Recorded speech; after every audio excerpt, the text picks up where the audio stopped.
सुबह सवेरे की गुलाबी ठंड में जब नैना की नींद टूटी तो वह बिस्तर से उठने की कोशिश करने लगी, लेकिन नीरज ने उसे वापस रजाई के अंदर खींच लिया और अपने बाहु पास में जकड़कर उस पर प्रेम की बरसात करने लगा।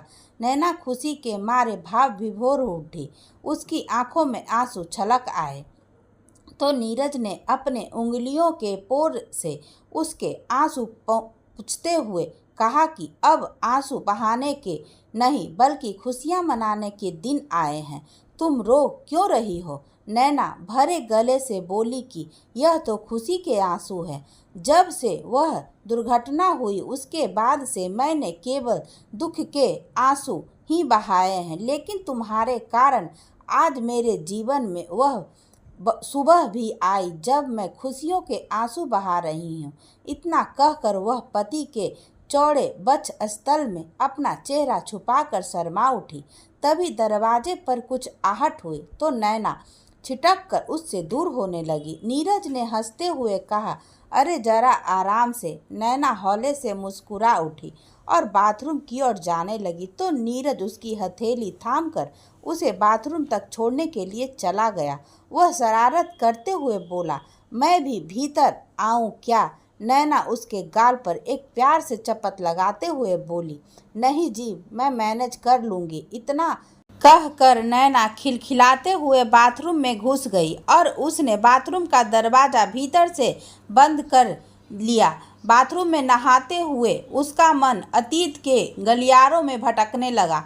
नीरज और नैना बचपन में एक साथ ही स्कूल जाते थे। एक दूसरे के साथ समय बिताते हुए धीरे धीरे दोनों के मन में एक दूसरे के लिए एक खास जगह बन गई थी। उस समय वह दोनों दिल्ली में थे। एक शाम दोनों ही उदास मन से पार्क में आए। नीरज ने दुखी स्वर में कहा कि मेरे पापा का ट्रांसफ़र हो गया है तो नैना चौंक गई और कहने लगी, मेरे पापा के भी ट्रांसफ़र हो गया है। अब दोनों ही यह खबर सुनकर रो पड़े क्योंकि दोनों को एक दूसरे से दूर होना पड़ रहा था। उस समय फ़ोन की सुविधा भी नहीं थी। वक्त का बहाव उन्हें दो अलग अलग दिशाओं में लेकर चला गया। वक्त गुजरता गया लेकिन दोनों के मन में एक दूसरे के लिए स्मृतियाँ बनी हुई थी। धीरे धीरे समय बीता और नीरज पढ़ लिख कर एक नेत्र रोग विशेषज्ञ बन गया। घर में अब उसके विवाह की बातें चलने लगी थी, लेकिन हमेशा उसे नैना की याद आती थी और वह सोचता था कि पता नहीं वह कहाँ होगी। क्या उसने किसी और से शादी कर ली होगी? एक दिन ऐसे ही वह अपने क्लिनिक में बैठा हुआ था, तभी नर्स ने एक फाइल ला कर दी। फाइल में नैना श्रीवास्तव का नाम पढ़ते ही उसके हाथ कांप गए कि कहीं यह वही नैना तो नहीं, लेकिन उसने अपना सिर झटक दिया और पेशेंट से आने का वेट करने लगा। जब पेशेंट अपनी माँ के साथ कैबिन में आई तो नीरज के पैरों तले जमीन ही खिसक गई। यह उसकी ही नैना थी। उसका गला रूंध गया और उसकी आवाज़ भारी हो गई। उसकी माँ बताने लगी कि कैसे एक एक्सीडेंट में नैना देखने की क्षमता खो चुकी है और वह उसके इलाज को लेकर काफ़ी परेशान थी। नीरज ने मन को मजबूत करके नैना का चेकअप किया, लेकिन निराशा ही हाथ लगी। उसने नैना को बाहर बिठाकर उसकी माँ को फिर से केबिन में आने के लिए कहा। जब नैना की माँ तारा जी केबिन में आई तो नीरज गंभीर स्वर में बोला, नैना की आंखों की रोशनी वापस आ सकती है यदि उसे कोई डोनर मिल जाए।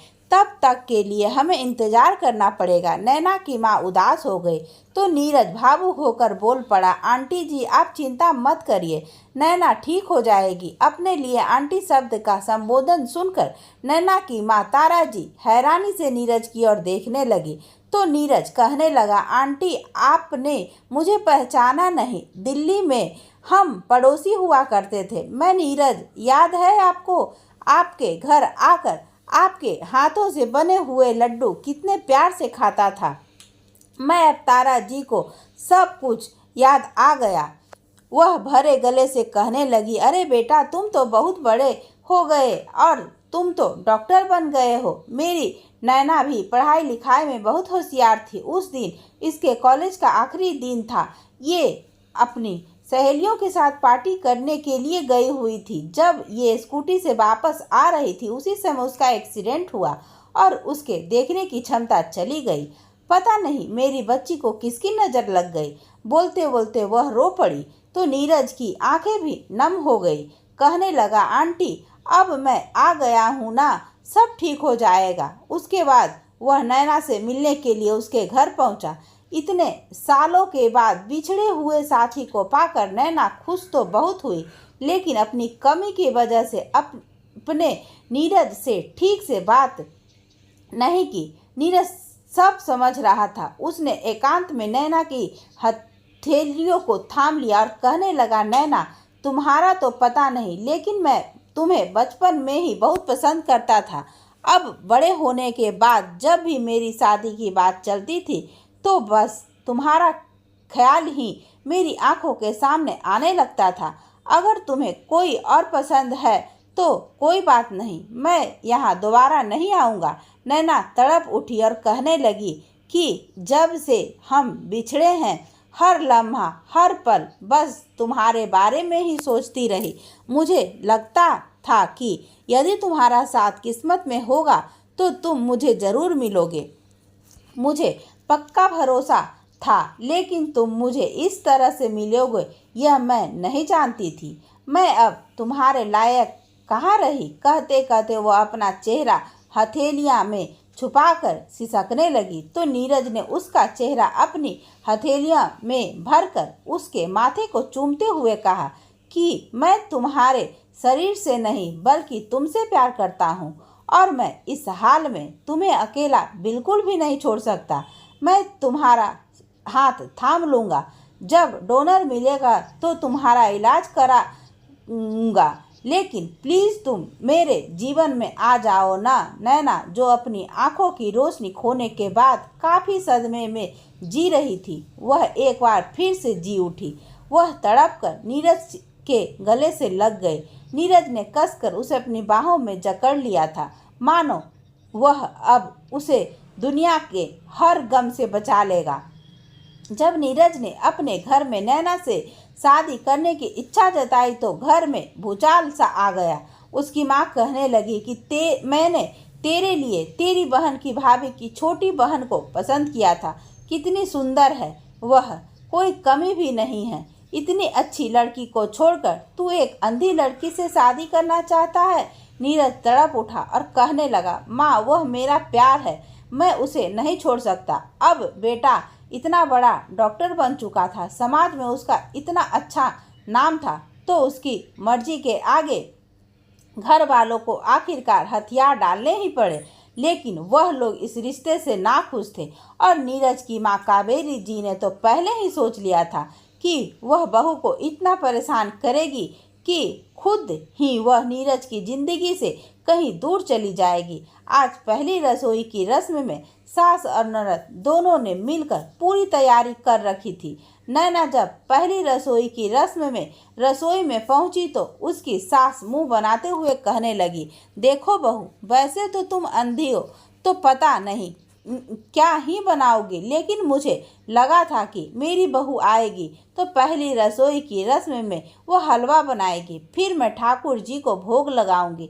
नैना तो सास के ताने को सुनकर सक पका ही गई, लेकिन खुद को संभालते हुए बोली, मम्मी जी मुझे हलवा बनाना अच्छे से आता है, मैं बना लूँगी, बस वह सामान कोई निकाल देता तो। उसकी ननद चिढ़ते हुए बोली, हाँ हाँ, आप तो वीआईपी भाभी हो, आपको तो किचन में असिस्टेंट की ज़रूरत पड़ेगी ही, मैं सामान निकाल देती हूँ। कावेरी जी थोड़ा गुस्से में बोली, और सुनो बहू, तुम देख नहीं सकती तो सामग्री चख चख कर मत बनाना, क्योंकि हलवा ठाकुर जी को भोग भी लगाना है। नैना कहने लगी, माँ जी आप चिंता मत करिए, मैं अंदाज से सब बना लूँगी। उसके सास और ननद एक दूसरे को देखकर कुटिलता से मुस्कुराई। सास तो बाहर रिश्तेदारों के पास चली गई और उसकी ननद ने सारी सामग्री निकाल कर दी। उसके बाद वह भी वहाँ से चली गई। नैना 2 सालों से इसी अवस्था में जी रही थी तो धीरे धीरे करके उसे सारे काम खुद करने की आदत पड़ गई थी। तो वह आराम से हलवा बनाने लगी। हलवा बनने के बाद सास ने ठाकुर जी को भोग लगाया और उसको हलवा परोस कर देने के बाद खुद भी हलवा लेकर बैठी। पहले चम्मच खाते ही उन्होंने हलवा थूक दिया और बहू को ताना मारते हुए कहने लगी, नीरज को भी पता नहीं क्या सूझी, ये अंधी लड़की हमारे सिर पर बैठा दी। अरे हलवे में तो पूरा नमक ही नमक भरा हुआ है। नैना सास का ताना सुनकर रो पड़ी और उसकी ननद कुटिलता से मुस्कुरा उठी, क्योंकि उसने ही भाभी के अंधे होने का फायदा उठाकर चीनी की जगह नमक रख दिया था। नीरज स्तब्ध रह गया और उसे लगा कि कहीं नैना को इस घर में लाकर मैंने कोई गलती तो नहीं कर दी। शुरुआत से ही मुझे अलग रहना चाहिए था। क्या माँ की बातों से उसे कितनी गहरी ठेस पहुंची होगी। नीरज बोल पड़ा, माँ यह तुम क्या बोल रही हो। उसकी माँ गुस्से में बोली, सच ही तो बोल रही हूँ, क्या जरूरत थी ऐसी लड़की से शादी करने की। तब नीरज के पिताजी अपनी पत्नी को डांटते हुए बोले, भाग्यवान, तुम भूल रही हो कि अब नैना इस घर की बहू है तो उसके मान सम्मान की जिम्मेदारी हमारी बनती है। तुम इसके साथ ऐसी बातें मत करो। पति से डांट खाकर वह चुप हो गई, लेकिन उन्होंने सोच लिया था कि बहू को परेशान करना है ताकि वह नीरज के जीवन से चली जाए और वह अपने बेटे की दूसरी शादी करवा सके। फिर एक दिन बहू से छुटकारा पाने के लिए सास ने सीढ़ियों पर तेल गिरा दिया। नैना उस समय छत पर टहलने के लिए गई हुई थी। जब वह वापस आने लगी तो उसे तेल की स्मेल तो आ रही थी, लेकिन उसे कुछ दिखाई तो नहीं दे रहा था। तो वह आगे बढ़ती चली गई। जैसे ही उसका पैर तेल पर पड़ा, उसका पैर फिसल गया। तो दोस्तों, आगे इस कहानी में क्या होगा? नैना के सास और ननद को सबक मिलेगा या नहीं? क्या नैना कभी देख पाएगी? इन सारे सवालों का जवाब जानने के लिए इस कहानी का अगला भाग जरूर पढ़िए। तब तक के लिए धन्यवाद दोस्तों।